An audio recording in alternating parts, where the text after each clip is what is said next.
बाबा ने कहा, आज नवयुग रचता नवजीवन दाता बाप दादा नववर्ष मनाने आए हैं।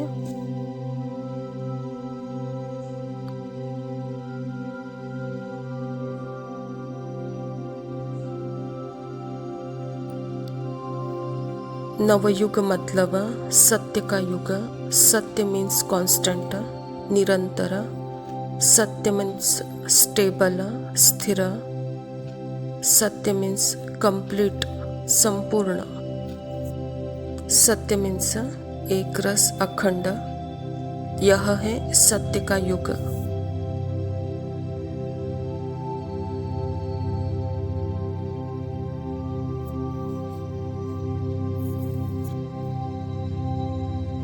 तो नवयुग में नया जीवन जीने का तरीका क्या है?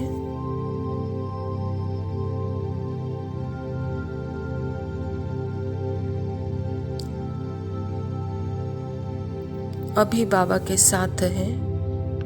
जब बाप मिल गया तो सब कुछ मिल गया।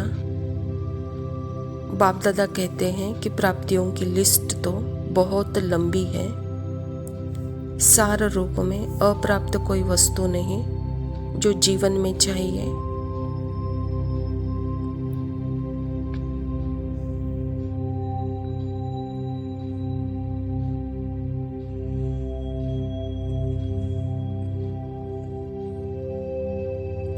लेकिन संगम युग का स्वराज्य अभी यहाँ बहुत श्रेष्ठ और अमूल्य है। भविष्य राज्य तो होगा ही होगा।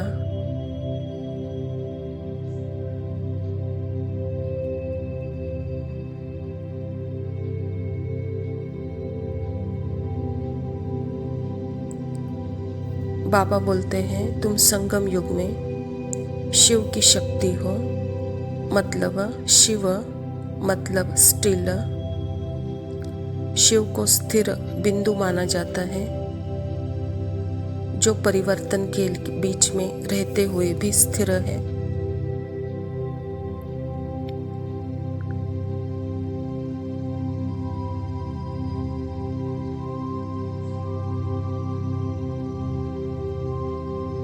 यह है बाबा के नाम का अर्थ। शिव मतलब स्टिलनेस और शक्ति मतलब मैं आत्मा जो कि कॉन्स्टेंटली मूवमेंट में हूँ।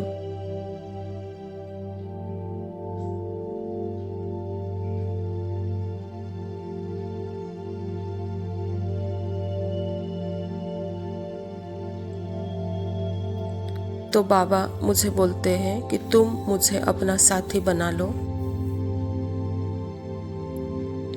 तो तुम अपने स्टिलनेस को भी जानोगे और तुम अपने अंदर के कांस्टेंट एवर चेंजिंग ड्रामा को भी जानोगे।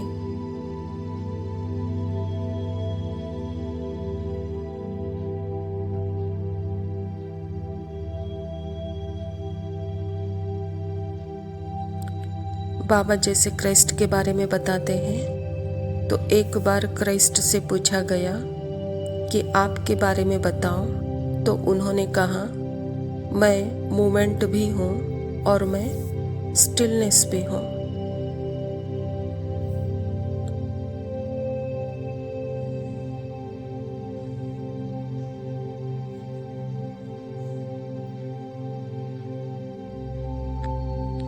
बाबा बोलते हैं, फॉलो फादर। तो बाबा एक सेकेंड में जैसे झाड़ू बना देते हैं, ऐसे ही उनको ही फॉलो करना है।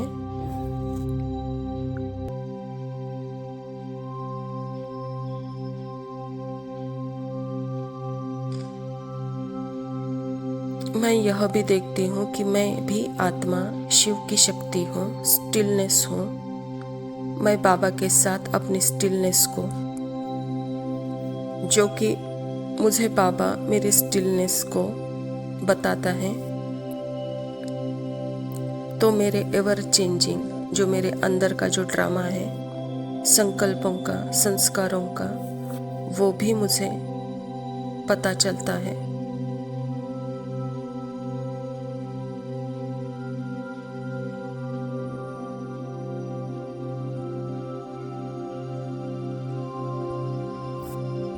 संगम युग की सबसे बड़ी विशेषता क्या है कि मैं अपने स्टिलनेस को भी जानती हूँ और अपने अंदर के कांस्टेंट मूवमेंट को भी जानती हूँ।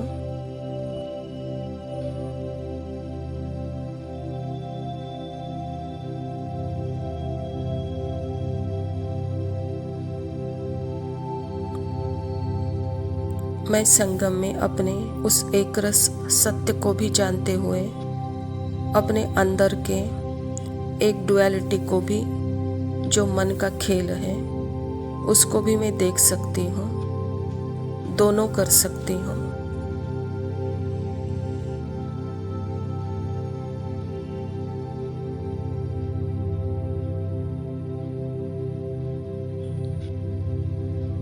यह विशेषता है संगम युग की, और किसी समय में यह पॉसिबल ही नहीं है।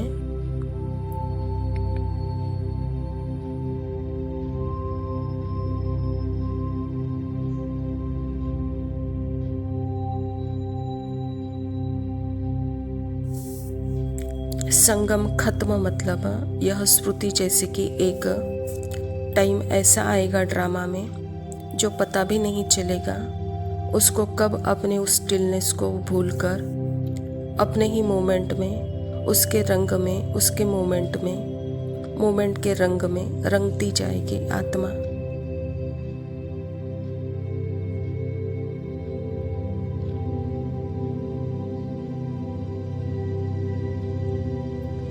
अभी संगम युग में ऐसा समय है जब मैं जीरो पर बाबा के साथ खड़े होकर अपने अंदर के सब प्रकार के मोमेंट को, संस्कार को देख सकती हूँ।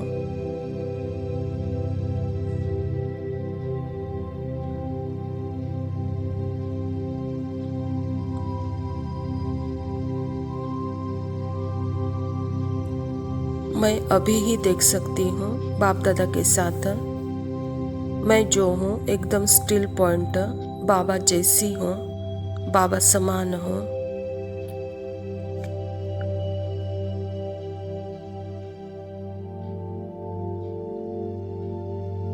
बाबा जैसे स्टिलनेस हूँ, मैं साइलेंट और स्टिल हूँ, कलरलेस हूँ, पर मेरे अंदर कांस्टेंट मूवमेंट है संकल्प और संस्कारों के चेंजेस का।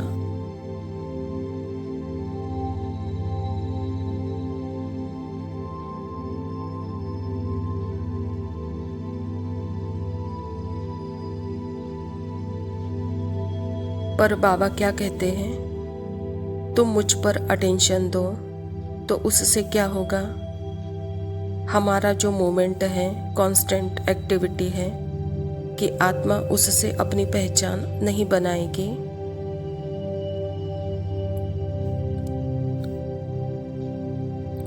और अपने स्टिलनेस से पहचान बनाएगी।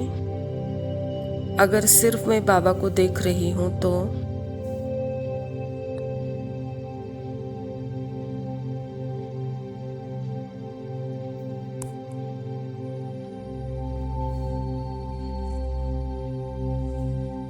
दादियों से भी पूछा गया कि बाबा को आप इतना प्यार क्यों करती हो, तो उन्होंने बोला मेरी नज़र तो सिर्फ बाबा के ऊपर ही रहती है।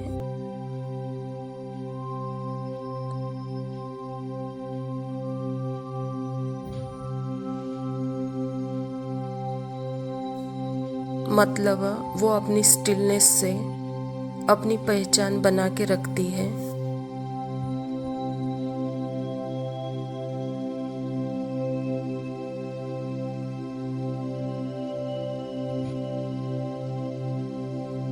आत्मा के अंदर उतार चढ़ाव के कांस्टेंट एक्टिविटी चलती रहती है, पर आत्मा उससे अपनी पहचान नहीं बनाएगी।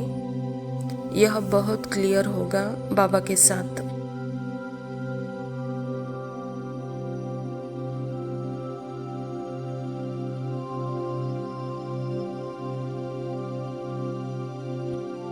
इसीलिए संगम युग एक ऐसा टाइम है, यह कांस्टेंट जो चेंजेस है आत्मा के अंदर के ही और आत्मा जो स्टिलनेस है, यह दोनों मोमेंट में वह अपने स्टिल और साइलेंस में बाबा के साथ देख सकती है।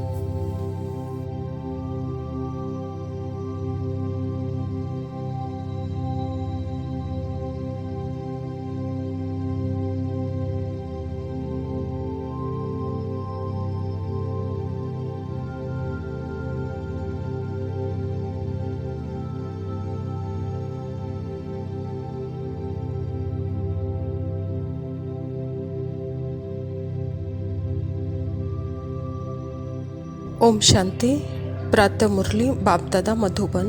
मीठे बच्चे, अपने कैरेक्टर सुधारने के लिए याद की यात्रा में रहना है। बाप की याद ही तुम्हें सदा सौभाग्यशाली बनाएगी। स्वयं परमपिता परमात्मा शिव बाबा प्रजापिता ब्रह्मा के तन में आकर के यह ईश्वरीय विश्वविद्यालय की स्थापना की है और इस ईश्वरीय विश्वविद्यालय के द्वारा ही जैसे नई सृष्टि की फाउंडेशन यहाँ परमात्मा डाल रहे हैं, तो हर मनुष्य आत्मा का कैरेक्टर सुधारने के लिए बाबा कहता बच्चे याद की यात्रा में रहो। याद से ही तुम सौभाग्यशाली बनेंगे। याद अर्थात ही यथार्थ सत्य और परमात्मा की सत्य पहचाना। तो इस सत्यता में जब हम रहते हैं तभी बाबा कहता बच्चे आप सुधरेंगे, अर्थात आप सौभाग्यशाली बनेंगे। प्रश्न है, अवस्था की परख किस समय होती है और अच्छी अवस्था किसकी कहेंगे? उत्तर है, अवस्था की परख बीमारी के समय होती है। बीमारी में ही खुशी बनी रहे और खुश मिजाज चेहरे से सबको बाप की याद दिलाते रहो, यही है अच्छी अवस्था। अगर खुद रोएंगे, उदास होंगे तो दूसरों को खुश मिजाज कैसे बनाएंगे? कुछ भी हो जाए रोना नहीं है। बाबा कहता जितनी स्फूर्ति हमारी पक्की होगी उतनी हमारी स्थिति से हमारी अवस्था, कहता बाबा। तो अवस्था की परख है बीमारी के समय। बीमारी में भी अगर खुशी और खुश मिजाज चेहरा बरकरार है तो जैसे स्फूर्ति और स्थिति अच्छी है उसका रिजल्ट ही अवस्था। और ऐसे दुख के समय में अवस्था आपकी श्रेष्ठ स्थिति की अनुभूति कराए तो यह जैसे कि परख है, वह दूसरों को भी यही अनुभव कराएंगे। धारणा के लिए मुख्य सार है। पहला पॉइंट है, अपना टाइम रूहानी धंधे में सफल करना है। हीरे जैसा जीवन बनाना है। अपने को सावधान करते रहना है। शरीर समझने की कड़ी बीमारी से बचने का पुरुषार्थ करना है। परमात्मा पिता हम बच्चों को कहते हैं कि बच्चे, मनुष्य तन का आप आधार लेते हो लेकिन आप मनुष्य नहीं हो। मनुष्य जीवन का आप अनुभव करते हो लेकिन आप अनुभव से परे हो। टाइम और स्पेस में आते हो लेकिन टाइम और स्पेस से परे हो। तो इसी अनुभूति में रहो, यही निज पुरुषार्थ है, कहता बाबा। दूसरा पॉइंट है, कभी भी माया का दास नहीं बनना है। अंदर में बैठ जाप जपना है कि हम आत्मा हैं। खुशी रहे हम बेगर से प्रिंट्स बन रहे हैं। माया का दास अर्थात आत्मा अपने गुण और शक्तियों की अधिकारी में जब रहती है तो जैसे कि माया उसकी दासी है। लेकिन यह अधिकारी पना छूट करके जब मन बुद्धि संस्कार के अधीन हो जाती है तो जैसे माया की दास बन जाती है। तो इसीलिए मैं जो हूँ उसका अजपा जाप करना है, कहता बाबा। इसको ही कहा जाता है बेगर टू प्रिंस। तो पहले देह भान से खाली हो जाओ और परमात्मा के याद में भरपूर हो जाओ, अर्थात प्रिंस बन जाओ। वरदान है, अनुभवों के गुह्यता की प्रयोगशाला में रह, नई रिसर्च करने वाले अंतर्मुखी भव। जब स्वयं में पहले सर्व अनुभव प्रत्यक्ष होंगे तब प्रत्यक्षता होगी। इसके लिए अंतर्मुखी बन याद की यात्रा व हर प्राप्ति की गुह्यता में जाकर रिसर्च करो, संकल्प धारण करो और फिर उसका परिणाम व सिद्धि देखो कि जो संकल्प किया वह सिद्ध हुआ या नहीं। ऐसे अनुभवों के गुह्यता की प्रयोगशाला में रहो जो महसूसता हो कि यह सब कोई विशेष लगन में मगन इस संसार से उपराम है। कर्म करते योग की पावरफुल स्टेज में रहने का अभ्यास बढ़ाओ। जैसे वाणी में आने का अभ्यास है, ऐसे रूहानियत में रहने का अभ्यास डालो। बाबा कहता, बच्चे अनुभवों के गुह्यता के प्रयोगशाला में जाकर रिसर्च करो। रिसर्च करने के लिए बाबा कहता अंतर्मुखी बनो। अंतर्मुखता में जाकर के विशेष लगन में मगन रहकर योग की पावर बढ़ाओ और कर्म करते भी वो योग की पावर जैसे रूहानियत दिखाई दे, कहता बाबा। स्लोगन है, संतुष्टता की सीट पर बैठकर परिस्थितियों को खेल देखने वाले ही संतुष्ट मणियाँ हैं। आत्मा का मूल गुण ही है संतुष्टता।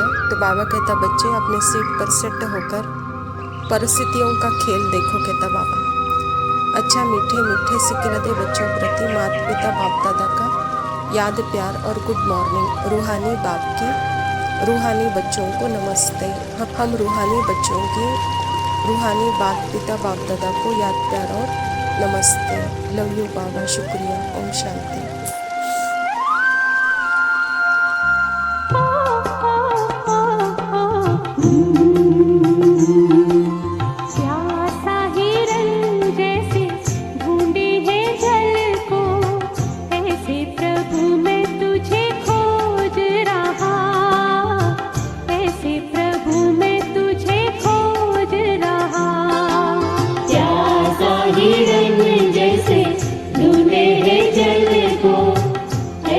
प्रभु मैं तुझे खोज रहा, ऐसे प्रभु मैं तुझे खोज रहा।